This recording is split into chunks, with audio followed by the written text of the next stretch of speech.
Hi, this is Duckworth, the hot woman with cool solutions and the author of the international best-selling book, Hot Women Rock, How to Discover Your Midlife Entrepreneurial Mojo. And if you've been watching these videos, you know that I've been talking to the women who contributed their stories to the book. But I'm also talking to women who contributed in other ways. And my guest today contributed by helping me to create the audiobook, which I'm so very happy with. So my guest, when she was 2 years old, someone handed her a tape recorder, and that was that. A lifelong love affair was born. And today, Tina is an internationally acclaimed business coach, audiobook publisher, and launch specialist. So, yep, she helped me launch the book and to launch the audiobook. And she's a podcast producer and a best-selling author who's been featured on ABC, Inc.com, Huffington Post, and Forbes. Her company, Start Something Business Solutions, helps clients who want more than just a business and more than a routine life. And they want a bit of joy as well. They want a business oasis. And she herself splits her time between the US and Costa Rica.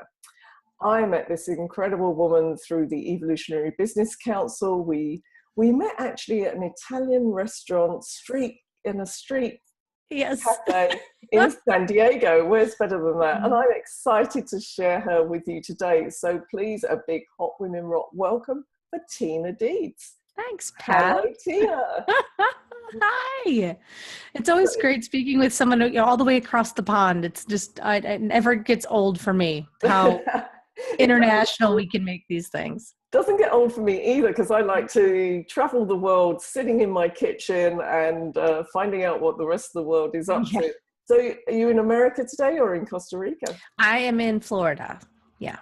So it's pretty good because I'll be coming to see you soon. I know, it's really just a couple of weeks away and a year from the time that you and I met the first time. Sharing olives in a pavement cafe. It was a fun cafe too. So enough of the reminiscences. Well, actually the start of the reminiscences, because I want to know about what made you the entrepreneur you are today, starting with 2-year-old Tina.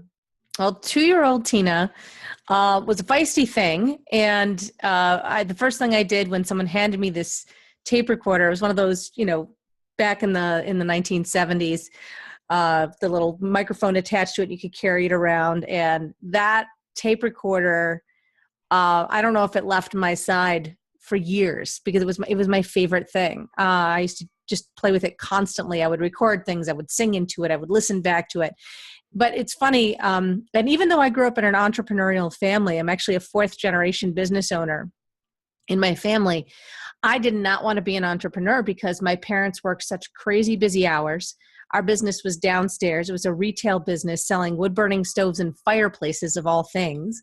And I'm an only child and we lived upstairs. So that business is what kind of kept my parents from me when I was growing up as far as I was concerned. So I was jealous of it. But when I got out into the working world and after I had become a therapist and after I had done a lot of work I started working in the school system because I really wanted to work with this energy of transition and this energy of creation that's always been my passion. And the core question in all my work from the time I was in grad school all the way through now has always been, how do you take a good idea and bring it into reality? So I was trying to do that, but inside the school systems, they don't really smile upon that kind of entrepreneurial spirit. And because being an entrepreneur was water to the fish for me, I didn't know that other people just didn't automatically want to create and innovate and do things and change things and start things. And, it turns out that a lot of folks are intimidated by that. So that really precipitated a number of moves for me working and starting not-for-profit organizations with a grassroots group and starting side businesses and also working in higher education, which is, of course, encourages a lot more independent thought than the public school system. And then that led me back to coaching and teaching and training and developing businesses for the last more than 15 years now. Was there a particular trigger point for you kind of engaging with your entrepreneurial spirit? Yes, it really was out of parental desperation. When my son was born, and my son was 10 days late and a 72-hour labor. Oh. I do not recommend this. And then he came out screaming, and he didn't stop for about 6 months.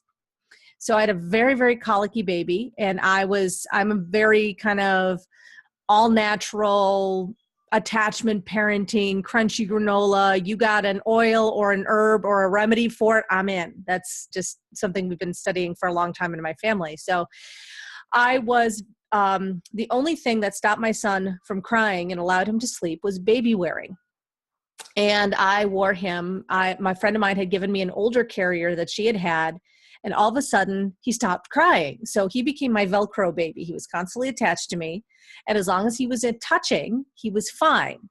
And that's just the way it was for a while. Now he's 12 and still a very affectionate child, but definitely separated in a very healthy way. But that actually precipitated one of my first businesses on my own. I had been working in my family's businesses, which evolved past the wood burning stove business years later.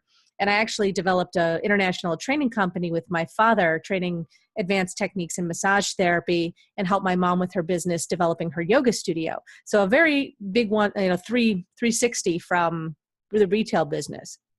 But the baby wearing business and helping parents and teaching classes was my first true entrepreneurial venture that was 100% on my own, and I loved it.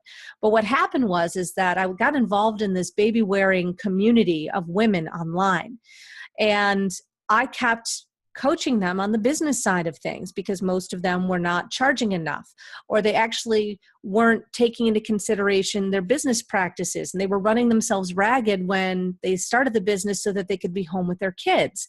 And they didn't know about distribution and so on and so forth. So I ended up talking with these women and coaching them, and that kind of spiraled into, through the massage training business, through the other consulting I was doing with other businesses, just kind of turning into a business consulting and coaching practice, which was the seeds of what I do today. And what's drawn you specifically now to giving businesses a voice, and very specifically that creation of audiobooks as well? That's, it's funny. It takes us so long sometimes to come back to what we fundamentally love the most. It really is funny. We spend all this time trying to find what we're good at, and the seeds of it are usually way, way back in our childhood, which is why I talk about that moment at 2 years old of somebody handing me a microphone and handing me a tape recorder. And I actually have the tape. I have the tape of me walking around at 2 years old. First thing I did, nobody told me to do it. I walked around and started to interview people. Hi, what's your name? Yes, my name's Tina. Are you having a good Easter? Okay, thanks very much. I go on to the next person. Who knew, right? So audio and being in a microphone and talking with people, being on stages is always something that has 100% come naturally to me. And from being with me at events with Evolutionary Business Council, I'm the one organizing karaoke. It's just who I am.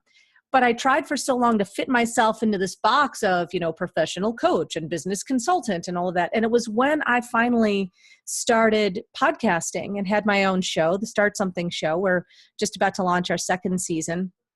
It reminded me how easily that world came to me.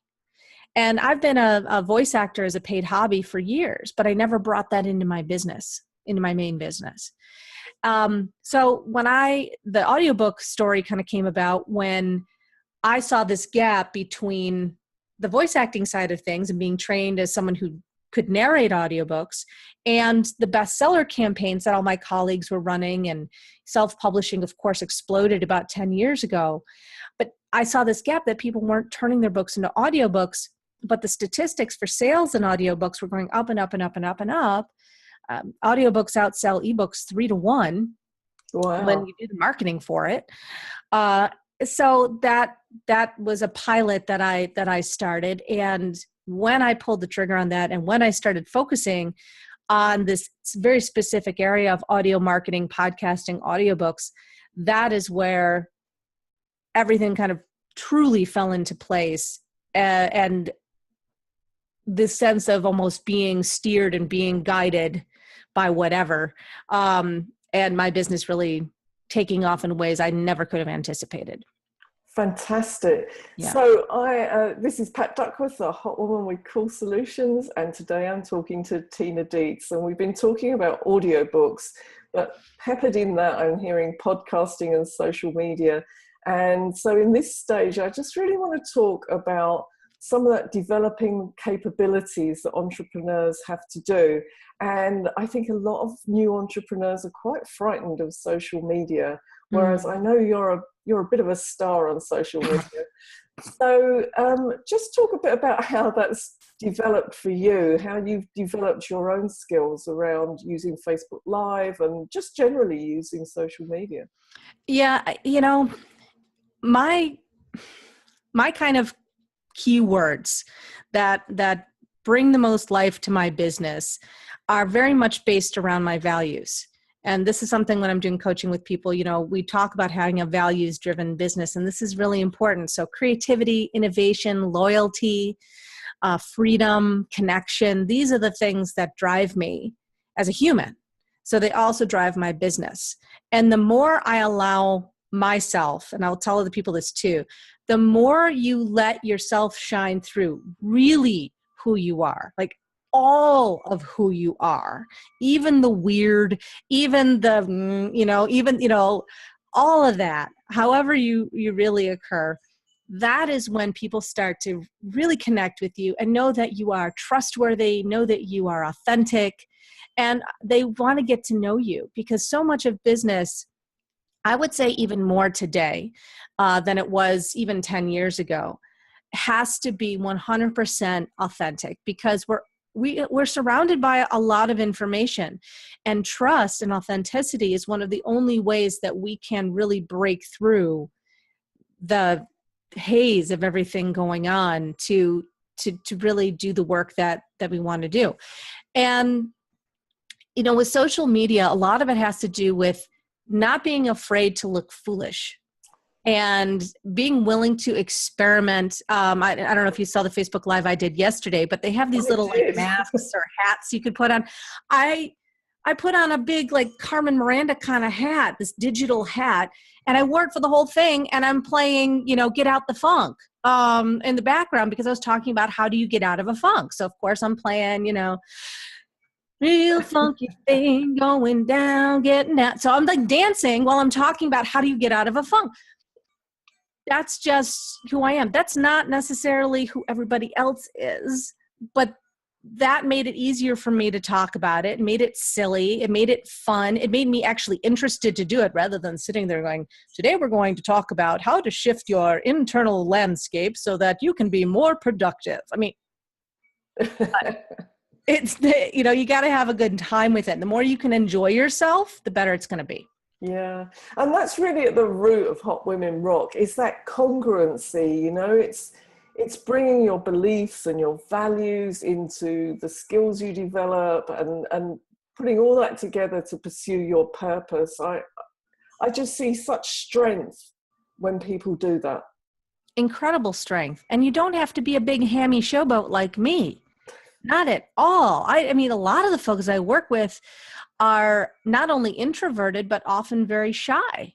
And it's in getting really comfortable in their skin that they can be who they are. And they may not be like way out here like I am, but you're still connecting. Yeah. You're still having that depth of feeling. And so it doesn't matter if you're quiet or if you're an internal thinker or all of that. You can really connect with people and use these mediums to get your message out. Yeah, because I've got really strong values around learning and sharing. I can't just learn something for myself. I've got to share it with other people. Otherwise, there's no point to it. So, and I think that comes through in the fact that I love doing these chats, and recording these chats, because if I'm learning from you, I want to share that, I want other women to go, oh, I did not know that, it's in the sharing that my joy comes. And you are so generous in how you bring people together, Pat. And that was one of the things, working together on the audiobook and getting into your work, that really, you have an ability to structure this information so that women can take it in and make immediate use out of it. And that's what we're always looking to do, because we're freaking busy. We got a lot going on. And on top of it, what? We're dealing with hormones? Thanks. Thanks, universe. Appreciate that. But, you gave so many tools in Hot Women Rock about how to manage that, how to deal with that, and how to just even acknowledge that. And I, being premenopausal myself, there's definitely things to manage around that, especially in business. I told a couple of my female colleagues, I was like, okay, never hire someone when you're ovulating, and never do a sales presentation right before your period. It's like timing. Timing is very important on these things. You got to think about it. And, that authenticity. I mean, I'm sitting here in my kitchen, and it's partly a necessity because this is where my broadband is strongest. Yes. But also, I love my kitchen. Yeah, you got a nice kitchen. Yeah, thank you. I love creating stuff in my kitchen. And of course, I'm going to say it, women spend time in the kitchen. It's just true. So I think, well, let's just share it. This is where I am, and this is what I do when I'm not seeing my clients and working on other stuff. I love being here. So come and join me in the kitchen. This is where we have our best chats. It's where we always have our best chats. If you think about it, if we go over to somebody's house, what do? You hang out in the kitchen.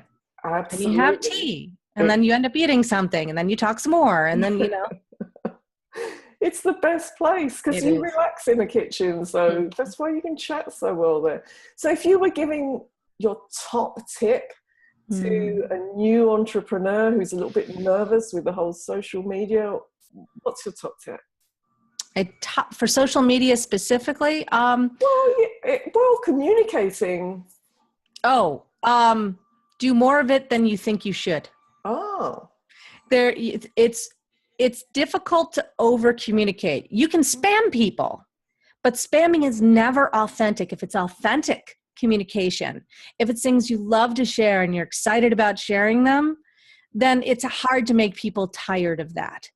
Even if you look at something like Twitter, like the people who have the highest Twitter engagement tweet something like 80 times a day or more. But you got to have stuff to say, right? You got to have things to share. So if you're not sure what to share and you're not sure how to share it, start with those things that you are most interesting to you. Even if it's a hobby, not your business.